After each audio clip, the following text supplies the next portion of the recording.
तो good morning student, today's topic is आपका क्या है, द मेजोरिटिज्म इन श्रीलंका। तो इसमें हम देखेंगे जो क्लास 10 का ये थर्ड टॉपिक आपका है, जो सिविक्स का है,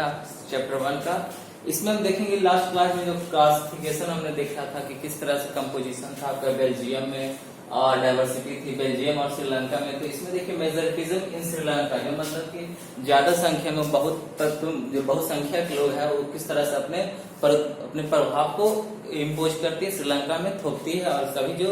माइनॉरिटी पीपल होते हैं, ये मेजोरिटी पीपल कौन थे श्रीलंका में, आपने पढ़ा सिन्हाला थे, जो 75 से अबव थे। और इन्होंने देखिए किस तरह से कहानी जैसे होता है कि जब जैसे इंडिया की तरह वो क्या हुआ, वो भी क्या था, किसके अंडर में था, पहले ब्रिटिश के अंडर में था। तो वो भी क्या हुआ 1948 में क्या हुआ, वो भी उसको भी इंडिपेंडेंस मिला। तो देखिए श्रीलंका गॉट इंडिपेंडेंस 1948, जैसे कि आपका इंडिया का जैसे कि आपका मिला जो इंडिपेंडेंस 1947, जबकि श्रीलंका के उस सेम टाइम में उसका भी लगभग हुआ 1948 में। तो ये मेजोरिटी जो आजादी करवाने वाले लोग थे, जो इंडिपेंडेंस दिलवाए श्रीलंका को, वो कौन लोग थे, कौन कम्युनिटी के, सिन्हाला कम्युनिटी के लोग थे। और सिन्हाला कम्युनिटी के लोग में पॉपुलेशन में और वहां से पावर में क्या थे, ज्यादा मेजोरिटी से ज्यादा उनका क्या था, मेजोरिटी था, संख्या उनका क्या था, बहुत ही ज्यादा था उस कंट्री में उनके, किसके अपेक्षा, आपके इन कंपेरिजन टू आपका कौन सा था, तमिल का अपेक्षा क्या था, बहुत ही ज्यादा था। तो देखिए तो इस तरह से क्या करने लगे, जो श्रीलंकन कम्युनिटी है आपका, जो Sinhala community south domination through the majoritism. तो मेजोरिटिज्म के जरिए उन्होंने क्या सोचा कि जो किसके ऊपर डोमिनेशन थोपने लगे, by the virtue of majority के बदौलत उन्होंने क्या करने लगे, थोपने लगे उसका जो मतलब कि अपना जो ताकत वो इम्पोज करने लगे, अपना डोमिनेशन, अपना प्रभुत्व उसके ऊपर थोपने लगे, मतलब उनके ऊपर जाहिर करने लगे डोमिनेशन, उसके ओवर किसके ओवर ले लिए, ओवर तमिल्स के ऊपर, by the virtue of majority. तो देखिए आगे देखिए जो कुछ स्टेप टेकेंगे सिन्हाला सुपरमेसी, जो अपने सुपरमेसी को प्रूव करने वाले को वहां पे प्रैक्टिस करने के लिए, चलाने के लिए उन्होंने कुछ स्टेप लिए। जो इस कंट्री में किसका मेजोरिटी में कौन है, आपके सिन्हाला। तो जो भी आपके जो बेनिफिट्स होंगे, जो भी आपके लॉ और कॉन्स्टिट्यूशन बनेंगे, किसके अकॉर्डिंग बनाए जाने लगे, फिर आपके मेजोरिटी इन श्रीलंका में कौन थे, आपके सिन्हाला। तो सिन्हाला के जो अकॉर्डिंग जब एस्टेब्लिश किया गया, जो उनके कुछ ऐसे स्टेप उठाए गए जो क्या करे, सिन्हाला का उस कंट्री में सुपरमेसी मतलब कि वर्चस्व ज्यादा रहे। तो इसमें देखते हैं कि आपका जैसे कि 1956 एक एक्ट पास किया गया कॉन्स्टिट्यूशन में, क्या कि was pass the recognize Sinhala as the only official language thus regarding Tamil. तो इन 1956 में एक एक्ट पास किया गया, सिर्फ जिसके तौर पर ऑफिशियल लैंग्वेज के तौर पे क्या हुआ, सिर्फ किसको रिकॉग्नाइज किया गया, सिर्फ आपके सिन्हाला लैंग्वेज,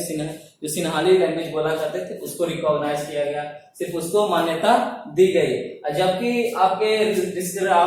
तमिल जो लैंग्वेज स्पीकिंग लोग थे, जो तमिल भाषा बोला करते थे या जानते थे, उसको किसी तौर पे ऑफिस या आधिकारिक जगहों पे उनको कोई मान्यता नहीं दिया गया। तो इस फ्लैट के जरिए क्या हुआ, एक तरह से क्या हुआ, सिर्फ जैसे कि इंडिया में आप देखते हैं कि लगभग क्या है अप्रोक्स 22 आपका ऑफिशियल लैंग्वेज है, जबकि यहाँ पर कोई नेशनल लैंग्वेज नहीं है। और सभी क्या है आपके अपने अपने एरिया जो स्टेट को प्रीफर करते हुए क्या करता है, सभी का अपना अपना ऑफिशियल लैंग्वेज है। कहीं पे इंग्लिश है, कहीं पे हिंदी है, तो कहीं पे क्या है आपका साउथ इंडिया में तमिल, तेलुगु, ये सारे क्या ऑफिशियल लैंग्वेज है, कहीं पे बंगाली ऑफिशियल लैंग्वेज है। तो इस तरह से आपके इंडिया में क्या है, डाइवर्सिटी के अकॉर्डिंग क्या है एक्ट भी बना हुआ है, कहाँ कहाँ पे कौन कौन से जगहों पे हिंदी भी ऑफिशियल लैंग्वेज है ज्यादातर। तो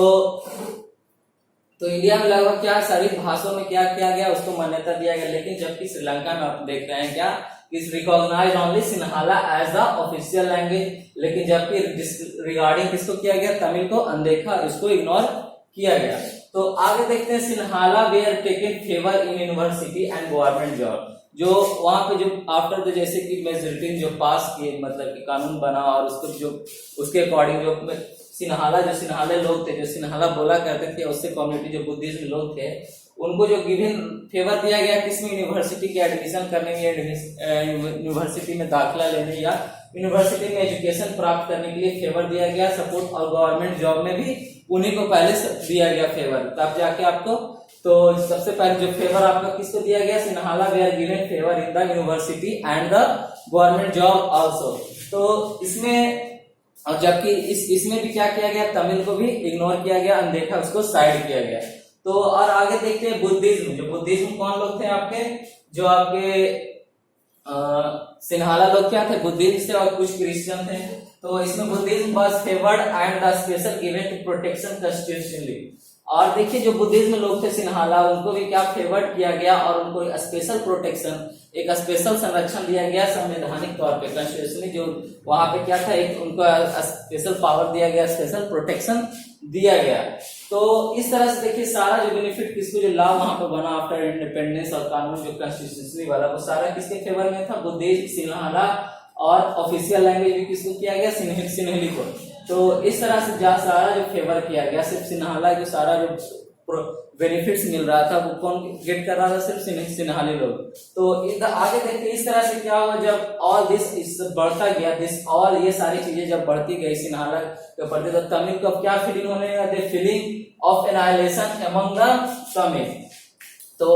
तमिल के बीच अब क्या किसका फीलिंग आ रही है, एनाइलेशन का, मतलब कि उसको क्या किया है, नजरअंदाज किया जा रहा है, अनदेखा किया जा रहा है, उसको कोई तवज्जो या वैल्यू नहीं दिया जा रहा है उस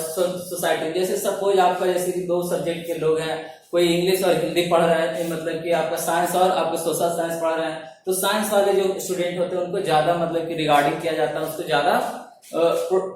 मतलब उसको प्रमोट किया जाता है। तो ऐसा नहीं कि उनको, और जबकि सोशल साइंस वाले को मान ली सपोज आपको कि उसको इग्नोर किया जा रहा है, उसको वैल्यू जो है आपके स्कूल्स में या आपके कहीं पे कोई प्लेस पे नहीं दिया जा रहा है, कहीं पे जो आपका प्लेस है ऐसे,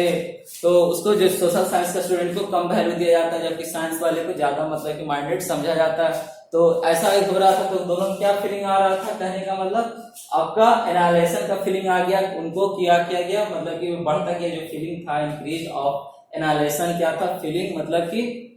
जो एक भावना आ गई कि उसको क्या मतलब कि कम आंका जा रहा है, उसको अलग अलग आप। तो देखिए they were denied political right and were discriminated. तो उनके इस तरह से क्या कि जो भी पॉलिटिकल राइट्स थे, जो राजनीतिक अधिकार थे, उनको भी क्या किया, उनको डिनाइड किया गया, अनदेखा मतलब उसको इग्नोर किया गया, वो अधिकार भी उनको नहीं दिया गया। पॉलिटिकल राइट में भी आपके लीडर और जो पोजीशन होते हैं पॉलिटिक्स में, वो भी सारी चीज को राइट्स नहीं दिया गया। और इस तरह से उसको क्या फील करने थे, उसको साथ क्या डिस्क्रिमिनेटेड किए गए, मतलब कि उनके साथ काफी भेदभाव से पीड़ित महसूस कर रहे थे, उनको मतलब कोई राइट्स और वगैरह उनको नहीं मिल रहा है। दे वेर क्या denied from political rights and discriminated, क्योंकि उनको because they act any no value and the recognition in the society of the Tamil. तो ये श्रीलंका, तो ड्यू टू ऑल दिस, इन सभी कारणों के कारण क्या हुआ, जब relation between Tamil and Sinhala का क्या हुआ, गॉट स्ट्रेन, उन दोनों में क्या हो गया, तनाव की स्थिति उत्पन्न हो गई। अब जब तमिल और मतलब कि ये तमिल और कौन से थे, तमिल और सिन्हाला में क्या हो गया, जो टेंशन मतलब क्रिएट होने लगे, दोनों में काफी मतलब कि मनमुटाव होने लगा और तनाव की स्थिति वहां श्रीलंका में, तमिल और जैसे कि अभी इंडिया में देख रहे हैं हिंदू मुस्लिम में कुछ जो जैसे कि आपका SC ST भी होता है कि जो रिजर्वेशन के लेकर क्या होता है, स्टूडेंट के बीच या लोगों के बीच एक स्ट्रीम पैदा हो जाता है कि आपका वहां पे ज्यादा रिजर्वेशन दिया जाता है, उनको ज्यादा राइट्स दिए गए हैं, जबकि आपके जनरल कैटेगरी को कम राइट्स दिए गए हैं। तो इसी तरह से क्या हुआ, जो तमिल को लगभग यहाँ पे कोई राइट्स नहीं दिया गया था, ना गवर्नमेंट जॉब में, ना आपके कॉन्स्टिट्यूशनली कोई स्पेशल प्रोटेक्शन था, उनको हर चीज में फेवर सिर्फ किसका था, आपका यहाँ सिन्हाला लोग का किया गया था, क्योंकि ये अपने अकॉर्डिंग जो सिन्हाला कम्युनिटी ने यहाँ पे कॉन्स्टिट्यूशन जो क्रिएट किया था, सारा जो लॉ पास किया गया था, लैंग्वेज है उनके, यूनिवर्सिटी, गवर्नमेंट जॉब, ना उनके पास कोई जॉब ढंग का था, ना ही उनके पास कोई उनकी भाषा का वैल्यू था उस कंट्री में, और ना ही मतलब कि उनको कोई प्रोटेक्शन दिया जा रहा था कानूनी तौर पे, कॉन्स्टिट्यूशनली तौर पे। और इस तरह से क्या हुआ, फीलिंग ऑफ एनाइलेशन की फीलिंग बढ़ती गई तमिल के बीच, लोग भावना क्या हुई, मतलब कि उनको पे प्रति अब काफी स्ट्रेन, तो दोनों के रिलेशन जो रिश्ता था तनाव में क्या, तमिल और सिन्हाला के बीच क्या होने लगा, अब तनाव की स्थिति उत्पन्न हो चुकी थी इन सभी कारणों के कारण। तो आगे देखते हैं क्या हुआ इसमें। श्रीलंका, आप देखिए जो श्रीलंकन तमिल था, इसके बाद अब क्या करने लगे, launch the party and the begin their struggle for recognisation of Tamil. तो उन्होंने एक अपना खुद का पार्टी को लॉन्च कर दिया। तो ये कौन था, बिगिन, और स्टार्ट शुरुआत कर दिया, बिगिन द मतलब कि for the recognisation of Tamil का जो अब जो संघर्ष था किसके खिलाफ, सिन्हाला, तमिल के संघर्ष जारी कर दिया सिन्हाला के विरुद्ध में कि अब तमिल को भी सारे राइट्स दिए जाए और सभी मतलब के अधिकार को दिए जाए। तो इधर देखिए